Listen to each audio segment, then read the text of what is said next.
நண்பர்களே வணக்கம். இன்று ஒரு திருமணமான பெண்ணின் வாழ்க்கையில் ஏற்படும் மாற்றங்களைப் பற்றிய கதையை பார்க்கப் போகிறோம். கணவர் அடிக்கடி வெளியூரில் வேலை பார்ப்பதால் மனைவிக்கு திருமண வாழ்க்கையில் நிறைவில்லை. இந்தச் சூழ்நிலையை பயன்படுத்திக் கொள்ள கணவரின் நண்பன் ஒருவன் நெருங்குகிறான்.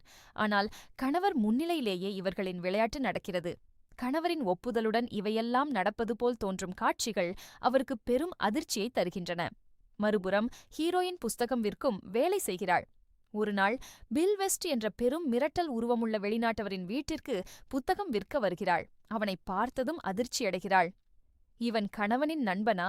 இவனின் தம்பி எப்படி இருப்பான் என்றெல்லாம் யோசிக்கிறாள். பில் வெஸ்ட் அவளை உற்று பார்க்கிறான். அவனது பார்வை முற்றிலும் மாறுபட்டது. அவள் மனநிலையை புரிந்து கொள்கிறான். அவளுக்கு திருமணத்தில் மகிழ்ச்சியில்லை என்பதை நன்கு உணர்கிறான். அவளை தன்வசப்படுத்த ஒரு புத்திசாலித்தனமான திட்டத்தை உருவாக்குகிறான். ஹீரோயின் கணவன் டுபுக் உறவில் அக்கறையற்றவன். மனைவியின் ஏக்கத்தை அவன் உணர்வதில்லை. பில் வெஸ்ட் எப்படியாவது அவளை மீண்டும் தன்னிடம் அழைக்க வேண்டும் என எண்ணுகிறான். சில நாட்களில் பில் வெஸ்ட் அவள் வேலை செய்யும் நிறுவனத்திற்கே தொடர்பு கொண்டு மறுபடியும் வீட்டிற்கு வரச் சொல்கிறான். இருவரும் சேர்ந்து குடிக்கிறார்கள். பில், உன் கணவன் உன்னை சந்தோஷமாக வைத்திருக்க மாட்டான் எனத் தொடங்கி மறைமுகமாக கிண்டல் செய்கிறான். அவன் பேசும்போதே உடல் விரைத்துக் கொள்வதை ஹீரோயின் கவனிக்கிறாள். இவனுடன் இருக்கும்போது எப்படி இருக்கும் என்று அவளுக்குள் கற்பனை கிளம்புகிறது. கடந்த கால அனுபவங்கள் நினைவிற்கு வர அவளால் கற்பனையை நிறுத்த முடியவில்லை. பயந்து, நான் அப்புறம் வருகிறேன் என்று கிளம்பிவிடுகிறாள். வீட்டிற்கு வந்ததும் அவனைப் பற்றிய சிந்தனை விடுவதில்லை. கணவர் ஏதோ பேசிக் கொண்டிருக்க அவள் மனதில் பில்லுடனான காட்சிகள் ஓடிக்கொண்டிருக்கின்றன. மறுநாள் வேலைக்குச் செல்லும் பாவனையில் பில் வீட்டிற்குச் செல்கிறாள். அங்கு, நேற்று என் விலையுயர்ந்த பேனாவை இங்கேயே விட்டுவிட்டேன் என்று பொய் சொல்லி உள்ளே நுழைகிறாள். பில் வெஸ்ட் அவள் பொய் சொல்வதை புரிந்து கொண்டு அமைதியாகச் சிரிக்கிறான். பெண்களின் கண்களைப் பார்த்தே அவர்களின் ஆசையை அறிந்து கொள்ளும் ஆற்றல் எனக்குண்டு என்கிறான். அவள் வெட்கத்தில் தலை குனிகிறாள். இன்றுதான் ஒரு முடிவு எடுக்க வேண்டும் என மனதிற்குள் சொல்லிக் கொள்கிறாள். 10 வருடமாக ஒரே ஆணுடன் இருப்பது எப்படியிருக்கும் என்று பில் ஒரு கேள்வி எழுப்புகிறான். அதிர்ச்சியுடன், அது தப்பா எனக் கேட்கிறாள். அது பெரும் முட்டாள்தனம். உன் கண்ணீரை உன் கண்களிலேயே பார்க்கிறேன் என்கிறான். பேனா தொலைந்தது என்பது பொய். என்னுடன் இருக்கத்தானே வந்தாய் எனும் கேள்வி அவளை மேலும் குழப்புகிறது. வேறு யாருடனும் இதற்கு முன் இருந்ததில்லையா? இல்லை, வாய்ப்பு கிடைத்ததில்லை என வெட்கத்துடன் சொல்கிறாள். இப்போது வாய்ப்பு கிடைத்திருக்கிறதே, என் முன் களிறு போன்ற என்னை தாங்குவாயா என்று அவன் கேட்க அவள் கை கால் நடுங்குகிறது.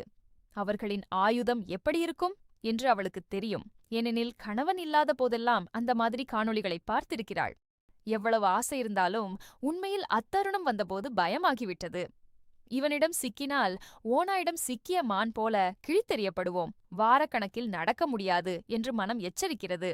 உனக்கு இப்போது பயமா வேண்டாமா என்று பில் கேட்க, நாளை வருகிறேன் என்று சொல்லி வெளியேறுகிறாள். உன் பயம் இயற்கைதான், நீ ரெடியாகும் வரை காத்திருப்பேன் என்கிறான். பில் மறுநாள் குடும்பத்துடன் பூங்காவிற்குச் செல்கிறாள். கணவனிடம், ஏன் இப்போது என்னை கண்டுகொள்வதில்லை என்று கேள்விகள் கேட்கிறாள். கணவர் திணறுகிறார். அந்த மாலையே மீண்டும் பில் வீட்டிற்கு வருகிறாள். அங்கு ஒரு பெண் வெளியே வருவதை பார்க்கிறாள். தினமும் வேறு வேறு பெண்களுடன் இருக்கிறான் என்பதை புரிந்து கொள்கிறாள். ஆயினும் நானும் இன்று ஒரு முடிவு எடுக்க வேண்டும் என உள்ளே செல்கிறாள். 10 வருடம் ஒருவருடன் வாழ்வது முட்டாள்தனம் என்பதை உணர்ந்தேன் எனத் தொடங்குகிறாள். அவன் சிரித்தபடி, பெண்கள் எப்போதும் இப்படித்தான், முதலில் மறுப்பார்கள், பின்னர் ஒப்புக்கொள்வார்கள் என்கிறான். பில் மேலே சென்றபோது அவள் ஆடைகளை களைந்து நிற்கிறாள். அவன் திரும்பி வந்து பார்க்கும்போது அவன் உடல் மீண்டும் விரைக்கிறது. அன்று முதன்முறையாக அவர்கள் உறவை நிறைவு செய்கிறார்கள். அதன் பிறகு அவளால் வேலையில் கவனம் செலுத்த முடியவில்லை. முதலாளி கடிந்து கொள்கிறார். 10 புத்தகங்கள் விற்காவிட்டால் வேலை போய்விடும் என மிரட்டுகிறார். ஆயினும் பில் வெஸ்டை விட்டுவிட மனமில்லை. பில்லின் அடித்தளத்தில் ரகசிய அறை ஒன்றை கண்டுபிடிக்கிறாள். அங்கு 100கணக்கான காணொளி நாடாக்கள், பெண்களின் கருப்பு வெள்ளை படங்கள். ஒரு காணொளியில் பில் ஆடிப்பாடி பின்னர் வேறு வகைச் செயல்களில் ஈடுபடுவதை பார்க்கிறாள். அவளுக்கு மயக்கம் வருகிறது. இதற்கிடையில் கணவனுக்குச் சந்தேகம் வலுக்கிறது. உடல் முழுவதும் காயங்களா? யார் கடித்தது எனக் கேட்கிறான். அவளோ, நான் வேறொருவரை காதலிக்கிறேன், அவரில்லாமல் வாழ முடியாது எனச் சொல்லி பில்லை காப்பாற்ற இயலாது. கணவன் உடைந்து போகிறான். அம்மா வீட்டிற்கு போன போதும் அம்மா கடுமையாக கண்டிக்கிறாள். இந்த அப்பாவிக் கணவனுக்கு நீ செய்யும் துரோகத்திற்கு தண்டனை உனக்கு கிடைக்கும் என்று எச்சரிக்கிறாள். ஆனால் ஹீரோயினால் நிறுத்த முடியாது. பில் தொடர்ந்து அவளைச் சந்திக்கிறான். ஒருநாள் கணவனே பில்லின் வீட்டை பின்தொடர்ந்து கண்ணாடி வழியாக உள்ளே நடப்பதை பார்க்கிறான். 12 மணிக்கு உள்ளே சென்றவள் இரவு 10 மணிக்கு வெளியேறுகிறாள். நான் எல்லாவற்றையும் பார்த்துவிட்டேன். என்னால் உன்னை மன்னிக்க முடியாது. பில்லை போன்ற ஒருவனால் மட்டுமே உன்னை திருப்திப்படுத்த முடியும் எனச் சொல்லி கணவன் அவளை விட்டு பிரிகிறான். இறுதிக் காட்சியில் ஒரு திருமண விழாவில் இருவரும் சந்திக்கிறார்கள். மனைவி, நீயும் பில்லின் உறவை ஏற்றுக்கொள் எனக் கேட்கிறாள்.